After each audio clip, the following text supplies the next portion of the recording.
Hello বন্ধুরা, welcome back to my mini blog. দেখো ready হয়ে গেছি, আর রাজদীপের আজকে বাড়িতে বসে কাজ করছো, সেই জন্য বললো চলো একটু বেরোই। তারপরে দেখো ফুচকার দোকান দেখলেই তো আমি দাঁড়াবো, আর এই দাদুর ফুচকা পুরো বেস্ট। তারপর দেখো জিও মার্টে চলে এসেছি, কিছু টুকটাক কিছু কিনবো। রাজদীপের জন্য সানস্ক্রিন, আমার জন্য রোজ ওয়াটার।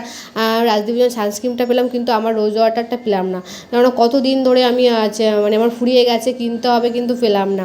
তারপর দেখো ছেলের জন্য জুস নিচ্ছি, ও জুস খেতে এত ভালোবাসে, খুবই ভালোবাসে, যে কোনো জুস ও খুব ভালোবাসে, তাই ওর জন্য অরেঞ্জ নিয়ে নিলাম, কিছু ম্যাঙ্গো নিয়ে নিলাম। এই জিও মার্টে অর্ধেক জিনিসই পাওয়া যায় না, যখনই আসি কিছুই পাওয়া যায় না, মানে আমার যেটা দরকার সেটা আমি পাইই না।